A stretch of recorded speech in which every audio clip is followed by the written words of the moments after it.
and proper person's test. And he added to that, interestingly, if I'm not found fit and proper, I will simply not sit on the board. This was the moment that we're seeing now, just after the EGM, where Dave King, Paul Murray and John Gilligan were greeted by supporters outside the stadium. That's Gilligan there asking for a bit of order as they posed for photographs.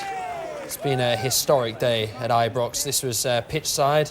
Again, Gilligan to the left, Murray on the right, and Dave King in the middle, posing for photographs. The new people in control of Rangers Football Club. Yes, and some of the things that the three of them were talking about was having this common purpose, that they're needing to rebuild the club brick by brick, not take short-term decisions, very much looking to the long term. They're wanting to build proper foundations, was something that both Murray was saying. And they were asking for patience as well, patience from the fans. Really important part of this rebuilding process. Something that King said was that they want to take the club forward by taking it back. They want to go back to the value system, as well as getting fan groups recognised and fans more represented on the board, reiterating the fact that they really want the fans' voices to be heard at Ibrox. And they also mentioned about the race for promotion, how important the fans' role will be in that, getting more fans to the games, to get behind the team and hopefully see some better football being played on the pitch as a result.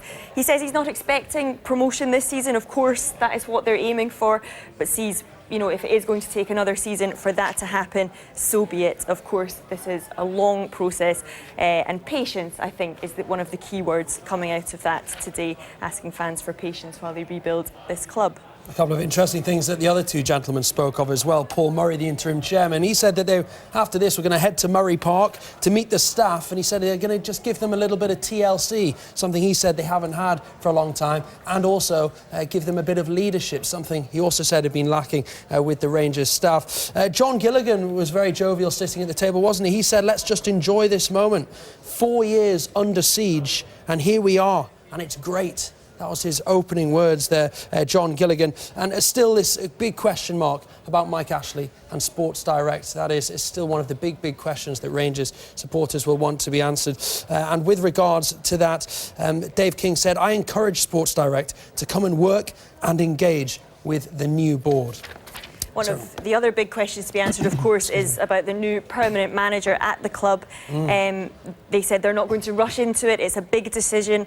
They have to be very smart about the type of person that they bring in, was one of the statements that they used. They have to be smart about it.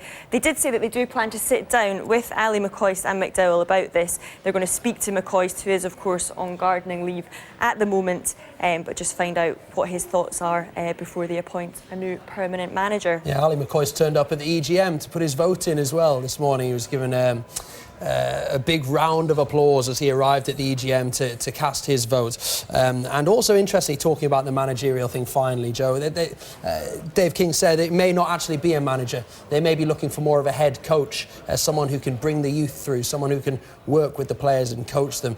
So he actually named Dick Advocaat, the Dutch manager, and said they're not looking for someone like that, someone who can come in and manage a successful team, but more of a head coach who can bring youth players through and do a very, as he described it, different job.